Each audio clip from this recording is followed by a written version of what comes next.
اب میں دعوت دوں گا معین ڈان صاحب کو، جن کا عنوان ہے concept of excellence in Islam. Mr. Moin Don is the CEO and founder of PVCon, Pharmacovigilance Auditing and Consulting Services.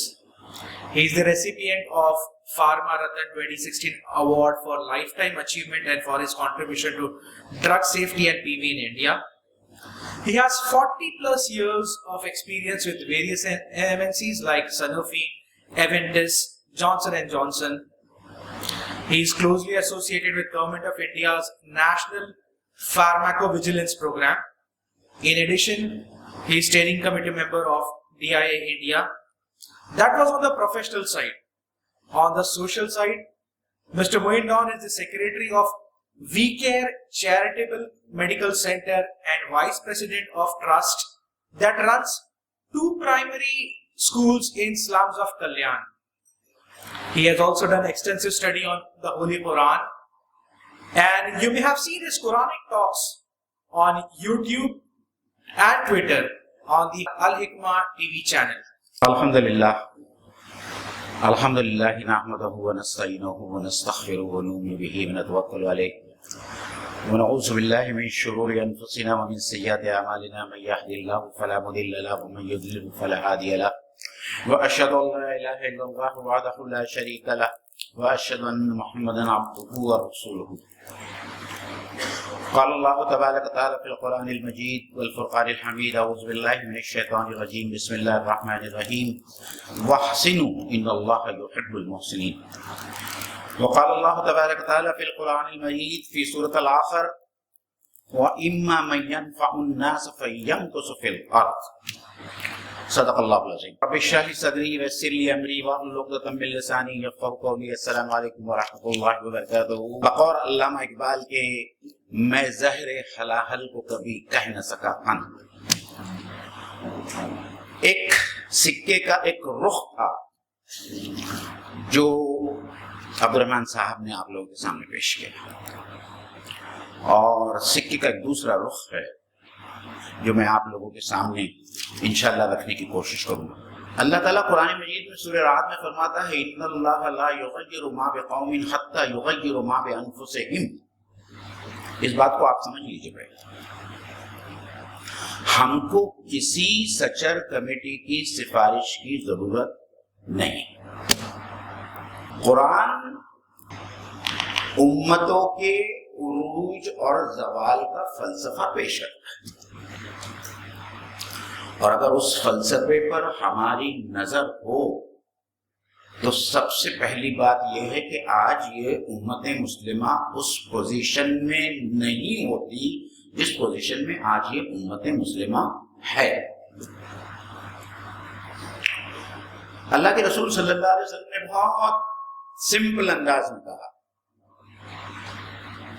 اور اس کو آپ اگر اس کا سکوپ دیکھیں، اللہ کے رسول نے کہا کہ دینے والا ہاتھ لینے والے ہاتھ سے بہتر ہوتا ہے.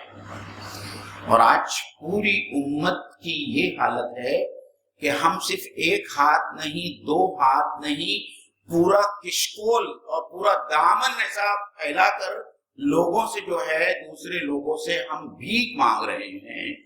یہ وہ قوم ہے، یہ وہ قوم ہے جو اللہ تعالیٰ نے ساری دنیا کے انسانوں کو لیڈ کرنے کے لیے پیدا کیا.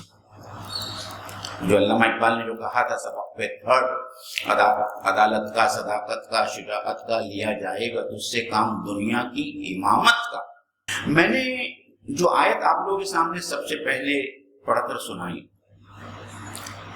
وَأَحْسِنُوا، اللہ تعالیٰ فرماتا ہے احسان کرو. ان اللہ یحب المحسنین، اللہ تعالیٰ احسان کرنے والوں کو پسند کرتا ہے. ہمارا بڑا مسئلہ یہ ہے کہ قرآن مجید سے ہم اتنے دور ہٹ گئے ہیں. یہاں احسان سے مطلب اچھا کام یا نیک کام کرنا بالکل بھی نہیں ہے. احسان عربی کا لفظ حسن سے آیا ہے، اور احسان کہتے ہیں کسی کام کو اپنے بہترین انداز میں کرنا.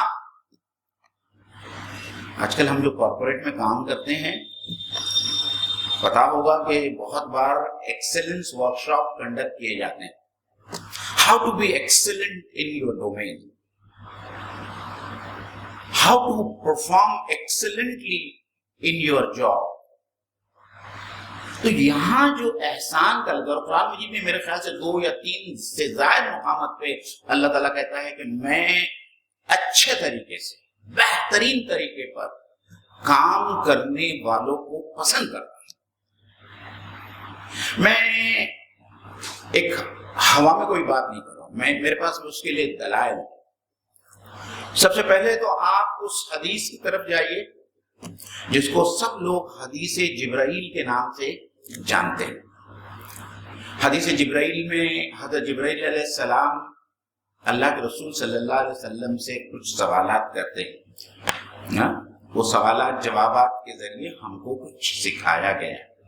اس میں احسان کو جس آسانی سے سکھایا گیا ہے اور یہ کہا گیا کہ تم اللہ تعالیٰ کی عبادت اس طریقے سے کرو کہ گویا تم اللہ کو اپنی آنکھوں سے دیکھ رہے ہو.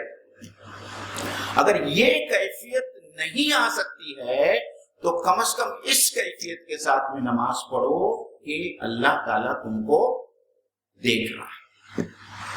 یہ ہے نماز میں یا عبادت میں ایکسلنس. اور پھر یہ تو عبادت کی بات ہو گئی. آپ لوگوں میں سے بہت لوگوں نے ایک دوسری حدیث سنی ہوگی جس کا استعمال زیادہ ہوتا نہیں, ہمارے علماء حضرات کرتے نہیں.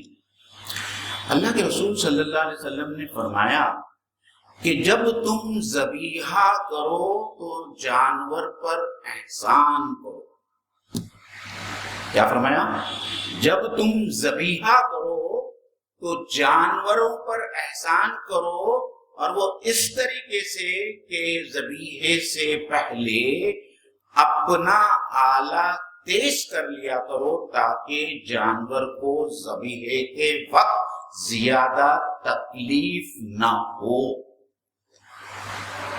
آپ سمجھ رہے اس کی معنی کیا ہے؟ اس کی معنی یہ ہے کہ ایون ایک ایسا فعل, ایک ایسا عمل جو آپ سال میں ایک بار کرتے ہیں,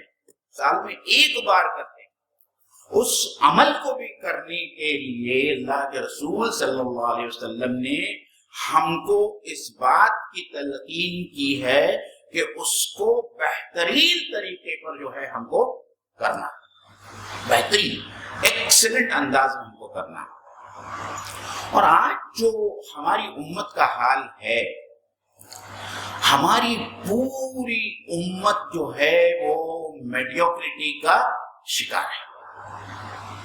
اب میڈیوکریٹی کے لیے میرے پاس میں اردو کا کوئی لفظ نہیں ہے, سطحیت بھی نہیں کہہ سکتے.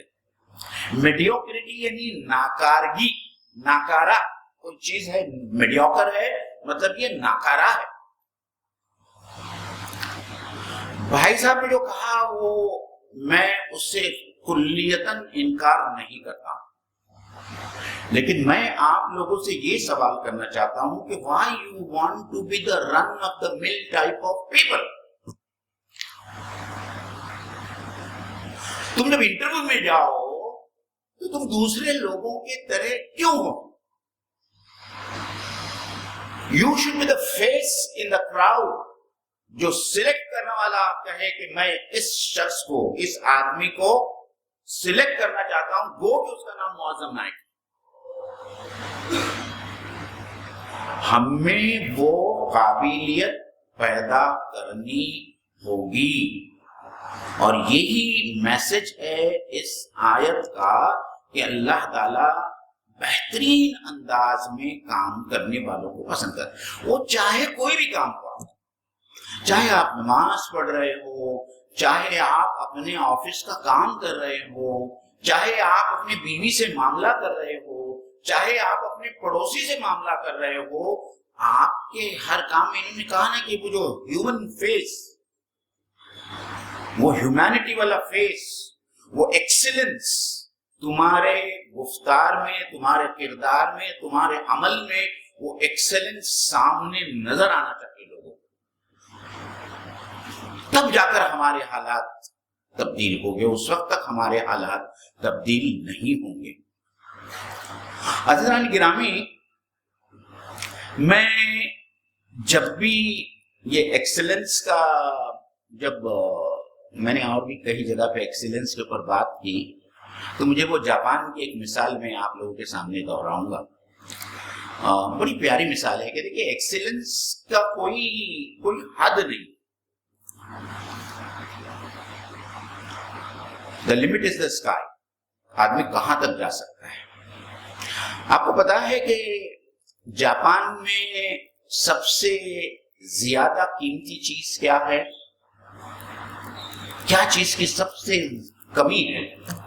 اسپیس، جگہ کی بہت کمی۔ وہاں مالدار سے مالدار آدمی کا جو ہے بہت چھوٹا سا ایک اپارٹمنٹ ہوگا، یہ ہوگا، کیونکہ جگہ بہت چھوٹا سا جزیرہ ہے۔ پتا نہیں، میرے خیال سے بمبئی سے بھی چھوٹا ہوگا پورا جاپان۔ وہاں کے لوگ واٹر میلن بہت شوق سے کھاتے ہیں، وہاں کے لوگ واٹر میلن بہت شوق سے کھاتے ہیں۔ آپ نے جو واٹر میلن انڈیا میں دیکھے ہوں گے، ان کا شیپ کیسا ہوتا ہے؟ گول، راؤنڈ، اسکوائر، صحیح ہے۔ اب آپ سوچئے کہ ان لوگوں کی سوچ، ان لوگوں کی فکر کیا ہے۔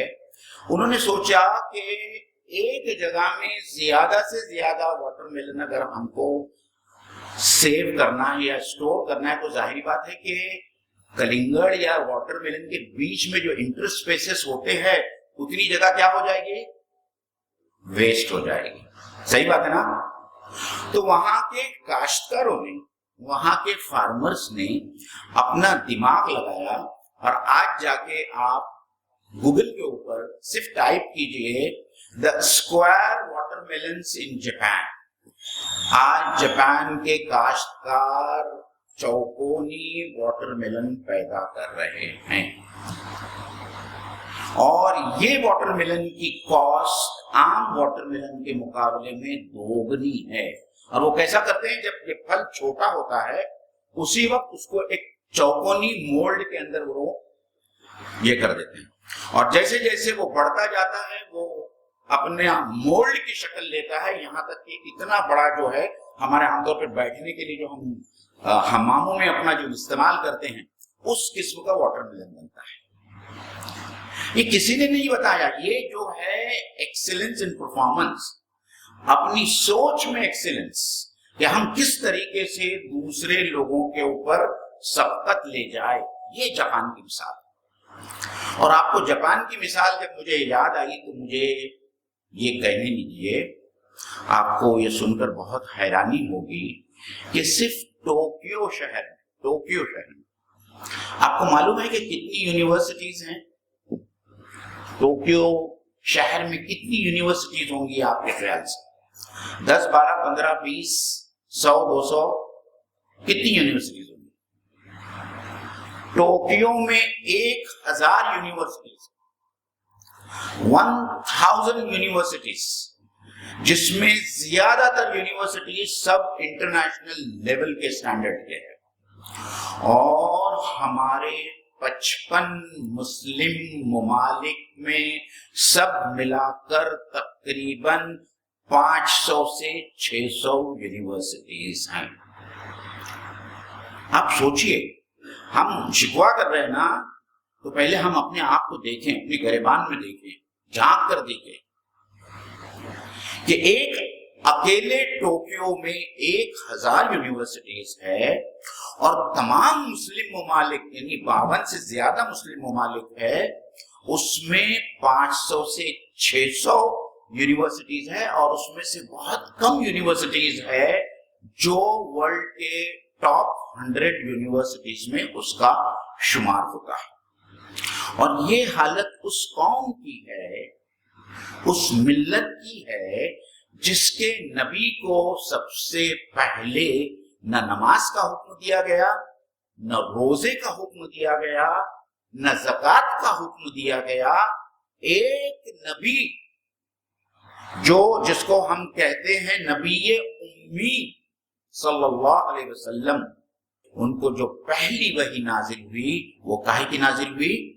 پڑھنے کی، جو تعلیم کا سب سے پہلا ابتدائی مرحلہ ہے۔ اور آپ نے سچر کمیٹی کی رپورٹ پڑھی، اس کو آپ تفصیل سے پڑھیے، آپ کو پتا چلے گا کہ ہندوستان میں ڈراپ آؤٹ کی سب سے بڑی شرح، ڈراپ آؤٹ کی، اسکول ڈراپ آؤٹ کی، مطلب جو لوگ ایس ایس سی جانے سے پہلے اپنی تعلیم کو ختم کر دیتے ہیں، اس میں سب سے پہلا نام کس کا ہے؟ مسلمانوں۔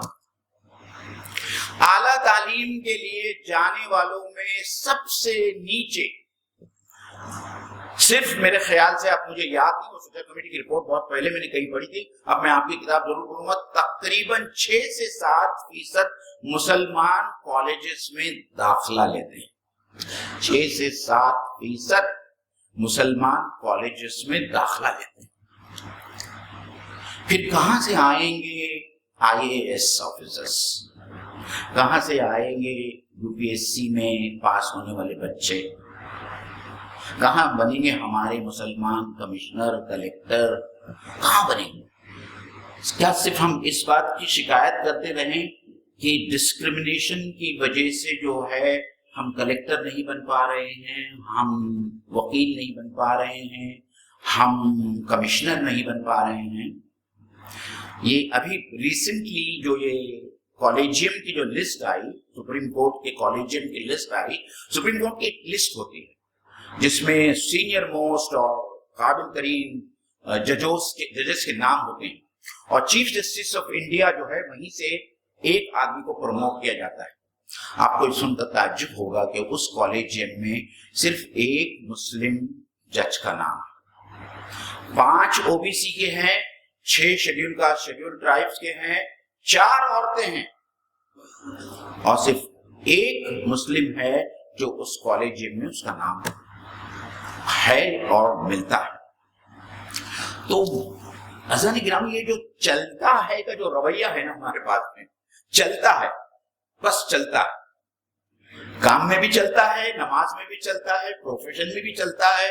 جب یہ چلتا ہے تو ایسا ہی چلے گا، چلتا ہے تو ایسا ہی چلے گا۔ ہم کو اپنے آپ کو اس لیول سے اٹھا کر اس لیول پر لانا پڑے گا جس لیول پر اللہ کے نبی صلی اللہ علیہ وسلم کی سیرت ہم کو سکھاتی ہے۔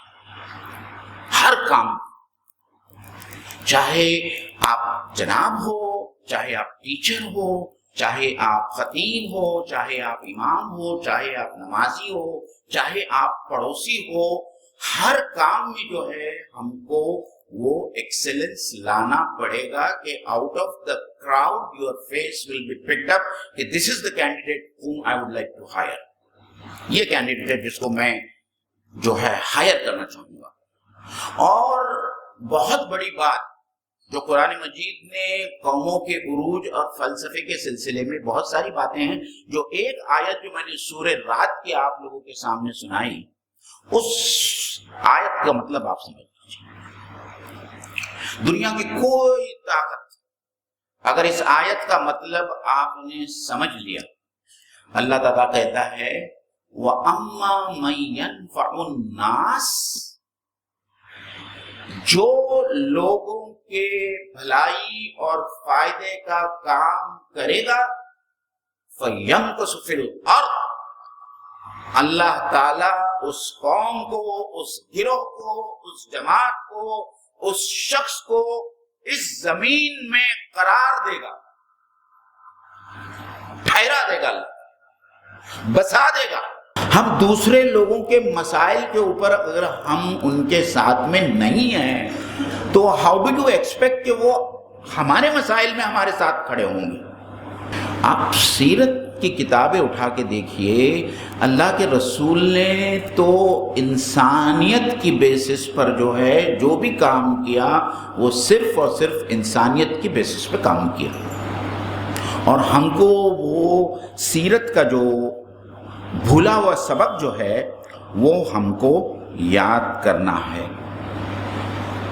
عبدالرحمن صاحب نے صرف چند مسائل آپ کے سامنے گنائے، چند مسائل. میرے خیال سے ہمارے پاس سے اس سے بہت زیادہ مسائل ہیں. اتنے مسائل ہیں کہ میں اس کی لانڈری لسٹ آپ لوگوں کے سامنے پیش کروں تو آدھا گھنٹہ تو میری وہ لانڈری لسٹ آپ لوگوں کو سامنے پیش کرنے میں چلی جائے گی. ہمارے پاس میں ہماری بچیوں کے مسائل ہیں. مجھے کچھ کہنے کی ضرورت ہے ہماری بچوں کے کیا مسائل ہیں. کیوں ہم دوش دیتے ہیں ان نوجوانوں کو جن کے ساتھ ہماری مسلم بچیاں بھاگ کر شادی کرتی ہیں؟ اس کا سب سے پہلا ذمہ دار کون ہے؟ اس کے والدین ہیں، جنہوں نے کبھی کوشش نہیں کی کہ اپنے بچوں کی، اپنی بچیوں کی تربیت کرے اور اخروی فکر بنائیں اور ان کو سمجھائیں کہ دنیا میں کیا صحیح ہے، کیا غلط ہے، کہاں فائدہ بخشی ہے اور کہاں نقصان ہے. اگر ہم اپنی بچیوں کی تربیت اس طریقے سے کرتی یا کرتے تو کیا مجال تھا کہ کوئی بچی اس طریقے سے اپنی دنیا اور آخرت برباد کر دے؟ اصلاح معاشرہ کے کتنے سارے مسائل ہیں جو ہمارے سامنے ہیں، جہیز سے لے کے منگنی کے رسوم، شادیوں کے رسوم، لاکھوں کروڑوں روپیوں کے خرچاجات، زکوٰۃ کا نظام. میں صرف یہ کہنا چاہتا ہوں کہ یہ تمام کام جو ہے ہمارے سامنے امت کے جو مسائل ہے وہ کوئی ایک فرد یا کوئی ایک جماعت اکیلے نہیں کر سکتی. نہ میں اکیلا کر سکتا ہوں، نہ سیف بھائی کر سکتے ہیں، نہ عبدالرحمن بھائی کر سکتے ہیں، نہ معظم کر سکتے ہیں. امت کے مسائل اتنے بڑے ہیں، جیسا آپ کارپوریٹ لائف میں جانتے ہیں کہ جب ایک مشکل ٹاسک ہو تو اس کی ٹیم بھی اتنی بڑی بنائی جاتی ہے اور اس کی پلاننگ ہوتی ہے، اور پلاننگ کے بعد میں ایک روڈ میپ بنتا ہے، اور روڈ میپ میں جو ہے مائل سٹونز طے ہوتے ہیں اور وہ ڈیلیوربلز دیکھے جاتے ہیں. تو آج امت کو آپ سب لوگوں کی ضرورت ہے. اجتماعیت کے بغیر کوئی کام نہیں ہو سکتا، اور اس اجتماعیت کی روح ہم کو اسلام میں ہر جگہ نظر آتی ہے.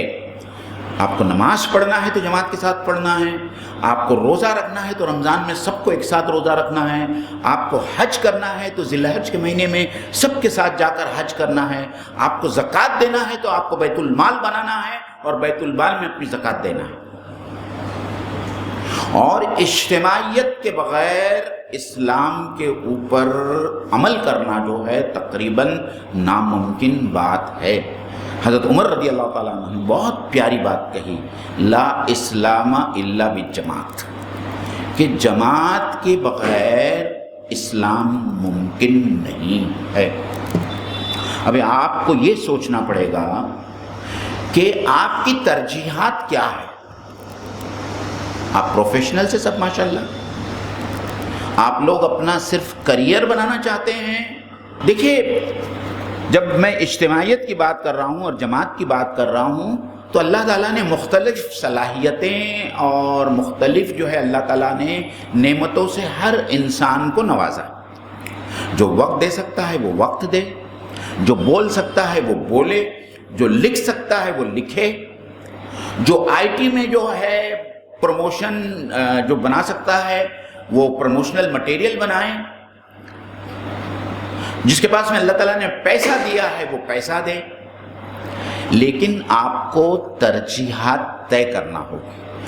اگر آپ یہ سمجھتے ہیں کہ یہ میری دنیا ہے اور میری دنیا مجھ تک اور میرے اپنے خاندان تک، یہ جو کون سی فیملی کہتے ہیں اس کو، نیوکلیئر فیملی، بس میں، میری بیوی اور میرے بچے، تو کچھ نہیں ہو سکتا، کچھ نہیں ہو سکتا. جناب نے جو سورہ حدید کی جو آیت پڑھی اس سے ہی ملتی جلتی آیت سورہ آل عمران میں بالکل سیم آیت وہی ہے. میں اسی کے اوپر اپنی بات کروں.